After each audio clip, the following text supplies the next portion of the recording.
నమస్తే, welcome to our channel. నేను సిరి. తెలంగాణలో హాట్ టాపిక్ ఏదైనా ఉందా అంటే అది ఫోన్ టాపిక్ వ్యవహారం అని మనందరికీ తెలిసిందే.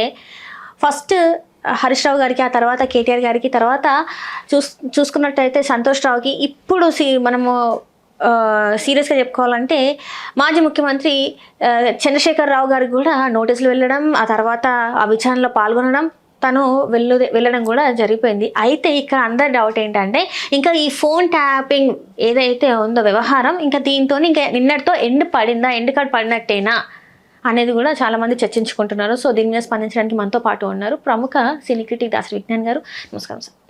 ఫోన్ ట్యాపింగ్ రాష్ట్రాన్ని అంటే కొత్త ప్రభుత్వం వచ్చిన తర్వాత ఫోన్ ట్యాపింగ్ గురించి మాట్లాడడం జరిగింది. ఫోన్ ట్యాపింగ్ మీద కొంతమంది పేర్లు అంటే విట్నెస్ లాగా సాక్షులుగా పిలిచి విచారణ చేయడం జరిగింది. అందులో మాజీ ముఖ్యమంత్రి కేసీఆర్ గారి పేరు వచ్చింది, నోటీసులు ఇచ్చారు, హాజరు కూడా అయ్యారు. నిన్న చూసుకున్నట్టయితే ఇక్కడితోనే ఇంకా ఈ ఫోన్ ట్యాపింగ్ వ్యవహారం ఇంకా ముందుకెళ్ళేది లేదు, ఎండ్ కార్డ్ పడిందని చెప్పి కొంతమంది అంటున్నారు. లేదు ఇంకా ఇది కొనసాగుతుందని ఇంకొంతమంది అంటున్నారు.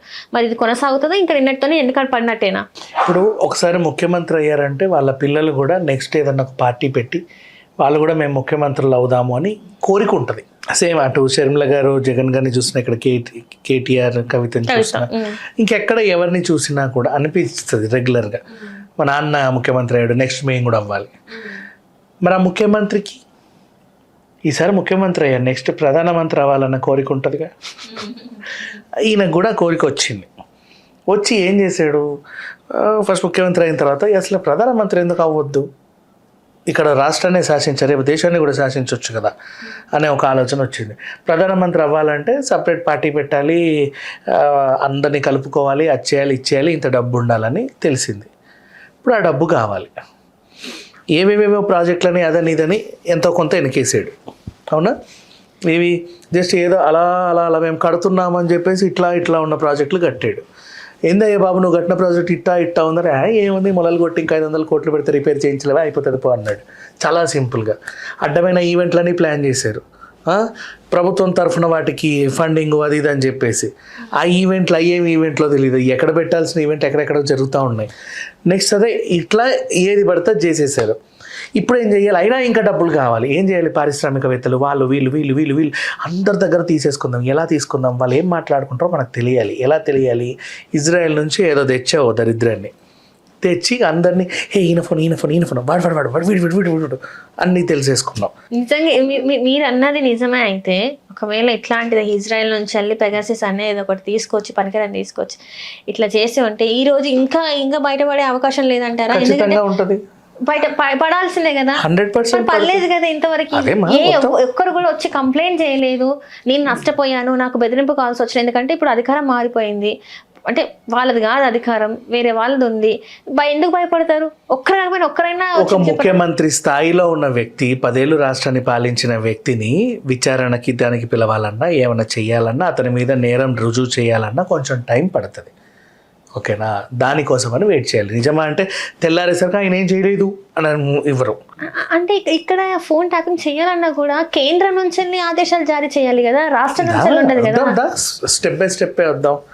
ఇజ్రాయెల్ నుంచి ఆ దరిద్రాన్ని తెచ్చి ఫోన్ ట్యాపింగ్లన్నీ చేశారు.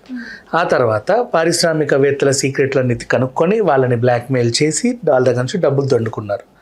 ఇలా ఇన్ని జమ చేసుకొని ఈ సరిపోవో ఒక ట్రిప్ వేద్దాం రా అని చెప్పేసి మొత్తం వెళ్ళేసి వచ్చాడు. ఎవరెవరైతే అయితే కాంగ్రెస్ లేదా ఎన్డీఏ మూడో ఫ్రంట్ ఒకటి ఉంటుంది కదా, వాళ్ళందరినీ కలుపుకొని చర్చలు జరిపి మనందరం కలిసి ఏదన్నా ఉద్ధరిద్దామా అని అనుకున్నాడు.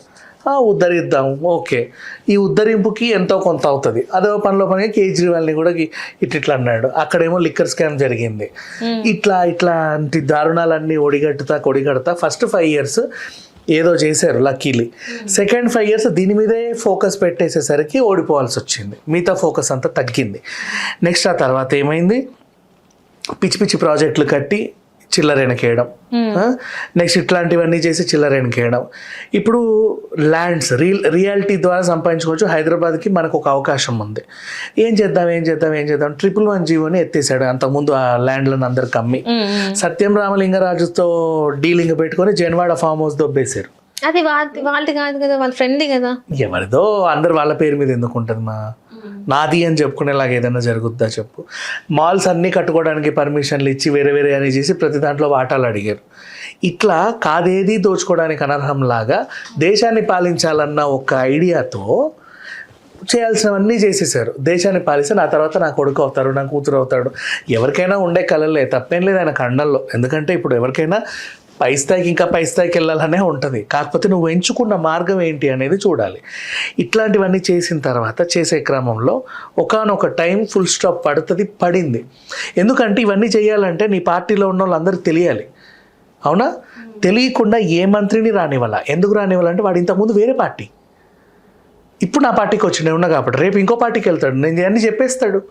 నో, ఎవరికి నో ఎంట్రీ. నెక్స్ట్ పోనీ నెక్స్ట్ ఎవడన్నా క్వశ్చన్ వేయచ్చు కదా. అన్నీ డమ్మి క్యాండిల్. ఇప్పుడు రైల్వే కోడూరు లాగా అడ్రస్లు ఏం ఉండవు వాళ్ళకి, అసలు వాళ్ళు ఎవరో వాళ్ళకు కూడా తెలియదు. వాళ్ళని తీసుకొచ్చి మొత్తం అక్కడక్కడ ఎమ్మెల్యేలుగా పెట్టి వాళ్ళకి అసలు జీరో నాలెడ్జ్. అసెంబ్లీలో ఏం మాట్లాడాలో తెలియదు, ఎక్కడ కూర్చోవాలో తెలియదు, ఎటు వెళ్ళాలో తెలియదు, ఏమీ తెలియదు, ఏం అర్థం కాదు కూడా. నాకేదైనా అయితే గొడవ చేయండి అంటే చాలా వెంటనే గొడవ చేసేస్తారు జనాలను తీసుకొచ్చేసి. అట్లాంటి వాళ్ళని పెట్టుకున్నాడు.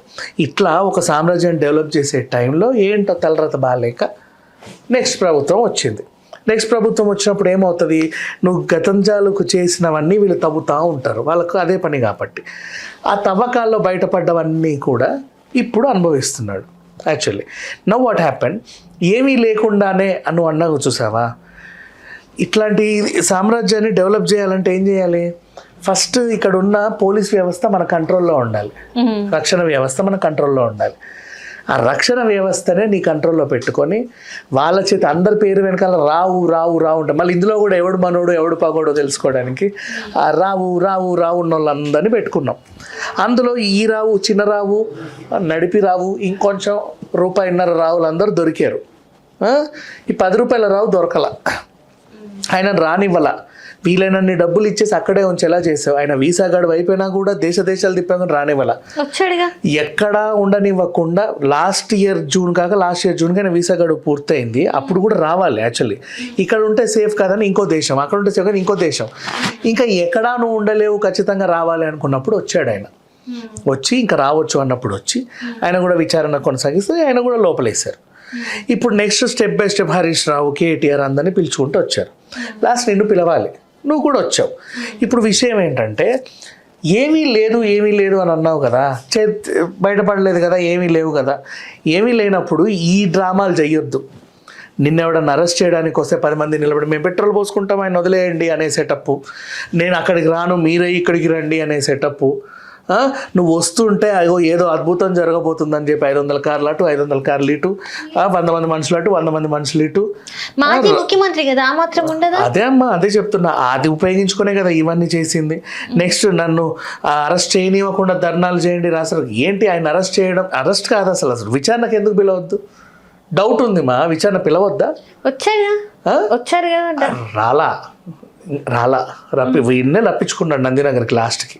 అవును, ఆయనకున్న ఏజ్ అంటే అందులో కూడా కొన్ని ప్రోటోకాల్స్ ఉన్నాయి కదా. ఎన్ని ప్రోటోకాల్స్ ఉన్నా కరెక్ట్గా పోలీస్ విచారణ ఉన్నప్పుడు అన్నీ వస్తాయి, మిగతా టైంలో ఏమీ రావు, చురుగ్గా ఉంటారు. ముందు కాళేశ్వరం దానికి వచ్చారు కదా, బీఆర్కే భవన్కి వచ్చి విచారణకు హాజరయ్యారు. అవునా, సడన్ గా ఏం చేస్తారంటే గవర్నమెంట్ వాళ్ళు ఏదైనా విషయంలో సైలెంట్గా ఉన్నారంటే ఒక హడావిడి చేసి గబగబా వెళ్ళిపోతారు వీళ్ళు. ఉన్నాం ఇంకా మేమేమి ఎక్కడ తప్పించుకోలేదు అన్నట్లుగా. సో ఇట్లాంటి సిచ్యువేషన్ ఎంత నిన్న జూబ్లీహిల్స్ ఎలక్షన్స్, ఈ ఎవడైతే ఎగ్జిట్ పోల్ చెప్తారో వాళ్ళని కొన్నాడు. అంత అవసరం ఏముంది? అదేదో జనాల మధ్యనే తిరిగితే ఇంకో 4 ఓట్లు ఎక్స్ట్రా పడేవి కదా. సో ఇవన్నీ చేసి ఉన్న తర్వాత ఇప్పుడు వీళ్ళు ఎదుర్కొంటున్నారు ఇవన్నీ కూడా A to Z. అంటే బయటపడలేదు కదా. నేనేంటంటే వాళ్ళు అడిగారు, ఆల్రెడీ అడిగిన దానికి అంతటితో విచారణ అయిపోలేదు. ఇంకా ఆ పోలీసు వాళ్ళు జైల్లోనే ఉన్నారు, విచారణ అయిపోలా. ఇంకా ఉంటుంది మళ్ళీ పిలుస్తారు. వాళ్ళకి కావాల్సిన అన్నీ రాసుకున్నారు. ఇంకో విచారణ దోషి అని తేలితే చెప్పలేం, అక్కడ వరకు ఉంటుంది సిచ్యువేషన్. అండ్ నువ్వు అన్నట్టే మాజీ ముఖ్యమంత్రి కాబట్టే ఆ ఇన్ఫ్లుయెన్స్లను ఉపయోగించుకొనే ఒక్కొక్క దఫా దాటుకుంటా అమ్మయ్య దాటేశాను అని అంటారు. అంతేందుకు నిన్ననే నమస్తే తెలంగాణలో నీకు 2 ఆర్టికల్స్ చూపిస్తా. మార్నింగ్ సిట్టు విచారణకి వెళ్తున్నాడు అన్నప్పుడు అబ్బాబ్బా ఇవాళ బడ్జెట్ అసలు ఏమన్నా బడ్జెట్ ఇది అని రాశాడు ఒక ఆర్టికల్. సాయంత్రం ఈయన రిలీజ్ అయ్యి ఇంటికి వచ్చాడు సేఫ్ అని తెలియగానే అసలు ఇది బడ్జెట్ వీళ్ళకి అసలు బడ్జెట్ ఎట్ట రాయాలో కూడా తెలియదా అని చెప్పి అదే పేపర్లో ఇంకో ఆర్టికల్. ఒక్క రోజులోనే పేపర్లో ఆర్టికల్ మారిపోద్దామా, అభిప్రాయం మారిపోద్దా? అంత ఎంత పెద్ద రెప్యుటేషన్కి సంబంధించి. అంటే ఇక్కడ తెలంగాణకి మరి కేంద్రం నుంచి బడ్జెట్ ఏం కేటాయించలేదు కదా. ఏది కేంద్రం నుంచి మనకి బడ్జెట్ కేటాయించలేదు, మరి ఆగొచ్చుగా నిన్నెందుకు పొగిడావు? మీ సార్ని పట్టుకెళ్తుంటే నువ్వు పొగిడావు, ఆయన వదిలేయగానే ఇప్పుడు తిట్టావు. ఈరోజు గుర్తొచ్చింది జర్నలిజం, నిన్నెందుకు గుర్తు రాలా? నిన్నెందుకు అద్భుతమైంది ఆ బడ్జెట్, ఇంకా రిలీజ్ కూడా కాకముందే మార్నింగ్. ఇట్లా ఉంటారు మనుషులు. అందుకే అరెస్ట్ చేయకుండా ఉండడానికే జనాలను తీసుకొచ్చి ఎటు పోయినా భయంతో జనాలతో తిరుగుతా ఈ కార్యక్రమాలన్నీ చేస్తారు. బట్ ఒకరోజు ఖచ్చితంగా దొరుకుతాడు. తప్పు చేస్తారు అయితే కేసీఆర్. లేకపోతే భయం ఎందుకు మా ఇన్ని రోజులు బయటికి రావడానికి ఏముంది? బయట తిరుగుతున్నాడు. బయట ఉన్నా కూడా దేనికి ఆన్సర్ చెప్తున్నావు? చెప్పాడు కదా మొన్న ప్రెస్ మీట్ పెట్టి చెప్పాడు. సరిపోయింది. మొన్నో రోజు చెప్పాడు. నేను ఎన్ని రోజుల నుంచి క్వశ్చన్లు అడుగుతున్నా, మొన్నో రోజు పెట్టి అచ్చుచు అంటే సరిపోయిందా? కాదు కదా. ప్రతిసారి చెప్పాలి. నువ్వు ధైర్యంగా ఉంటే ఎన్నిసార్లు అడిగినా ఎన్ని క్వశ్చన్స్ వేసినా అనర్గళంగా ధైర్యంగా అదేం లేదని ఖరాఖండిగా చెప్పాలి. ఆయన వయసు రీత్యా కూడా మనం చూసుకోవాలి కదా. పోనీ ఆయన వాళ్ళ అబ్బాయి అయినా చెప్పొచ్చు. మాట్లాడుతున్నాడు, ఆయన అయితే రెగ్యులర్ గానే ఉన్నాడు కదా. వీళ్ళు ఏం చేస్తారంటే మాట్లాడకుండా మైక్ ముందుకు వచ్చిన ప్రతిసారి అవతల వాళ్ళని తిడుతున్నారు. ఇప్పుడు ఇటు సైడ్ ఉన్న వాళ్ళు తిట్టట్లే, అవతల ఉన్న వాళ్ళు వీళ్ళని తిట్టట్లే. వాళ్ళు కూడా తిడతారు. ఎందుకంటే మీరు చేసిన దరిద్రాన్ని మేము పూడ్చలేక చేస్తున్నామని వాళ్ళు తిడతారు. ఓకేనా? మీరేమి చెయ్యలేదు, ఏం చెయ్యట్లేదని వీళ్ళు పోరాడాలి. కానీ నువ్వు అది, నువ్వు ఇది, నువ్వు అట్లా, నువ్వు ఇట్లా, నువ్వు చిట్టి నాయుడు, నువ్వు ఏదో Naidu, body shaming, height shaming, హౌలా గివులా ఇట్లా మాట్లాడ ఏంటిది? అంటే తొండలు జొర్ర కొడతా అంటే కరెక్ట్ ఉందా? ఏది తొండలు జొర్ర కొడతా అంటే మంచిగా ఉందా? ఈ లాంగ్వేజ్ వీళ్ళు స్టార్ట్ చేశారు ఇప్పుడు కాదు, ఎప్పుడు. ఆయన రేవంత్ రెడ్డిని ముఖ్యమంత్రి కానప్పుడే వాళ్ళ కూతురు పెళ్లికి కూడా పోనీయకుండా అరెస్ట్ల మీద అరెస్ట్ చేసి బండి సంజయ్ని, షర్మిలని కేసులో ఆయన ఏమి ఉద్యమాలు చేసి జైలుకి వెళ్ళలేదు కదా, ఓటుకు నోటు కేసులో జైలుకి వెళ్ళిండు. మరి అట్లాంటి వ్యక్తికి మనం సపోర్ట్ చేస్తే ఎంతవరకు? ఎగ్జాక్ట్లీ, అది జరిగిందో లేదో మనకు తెలియదు. జైల్లో వీడియోలే మనకి సోషల్ మీడియా ఇప్పటికీ దర్శనం ఇస్తున్నాయి. ఉంటాయి, కరెక్టే, అన్నీ ఉంటాయి. నేను అదే అక్కడికే చెప్తున్నా. చేశాడు అని నిర్ధారణ అయితేనే నేరస్తుడు. జైల్లో పోయినంత మాత్రం నేరస్తులు కాదు అందరూ. జైలు ఎవరైనా పెట్టవచ్చు. నీ మీద ఆరోపణ వచ్చిందంటే తీసుకెళ్ళి జైలు వేస్తారు. వాళ్ళకున్న పరపతి ఇవన్నీ ఉపయోగించుకొని. నేరం నిరూపణ అవ్వాలి. నేరం నిరూపణ అయ్యి నీ కోర్టు ఏదైనా శిక్ష వేస్తే అప్పుడు దోషి.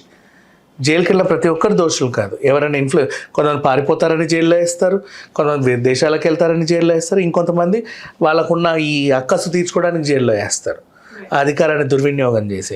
సో ఇట్లా ఈయనని ఇబ్బంది పెట్టి ఆయన్ని ఇబ్బంది పెట్టి నువ్వు అన్నాడు కూడా. ఎన్ని ఎగ్జాంపుల్స్ చెప్పినా వాట్ ఎవర్, అందరూ చేస్తారేమో మిస్టేక్స్, కానీ వీళ్ళు చేసింది మాత్రం మామూలు కాదు. ఈ 10 ఏళ్ళు అసలు ఏంటో ఒక టైప్ ఆఫ్ ఏదో నడిచింది. ఇంకా చెప్పాలి అంటే థ్యాంక్ గాడ్ ఇంకోసారి మళ్ళీ వీళ్ళు రాకుండా ఉంటే తెలంగాణ బాగుపడుద్ది. ఇంకేదైనా ప్రాంతీయ పార్టీ వచ్చినా కూడా బాగుపడుద్ది. Right, thank you so much. Hello, Telugu Rajyam channel చూస్తున్నారా? సామాజిక, రాజకీయ, జీవన చిత్రణే తెలుగు రాజ్యం. అతిశయోక్తులు, అసత్యాలు ఉండవు. రాజకీయ కోణం కాదు, ప్రజా కోణమే కొలబద్ద. తెలుగు రాజ్యం వీక్షణ మీ ఉత్తమ అభిరుచికి నిదర్శనం.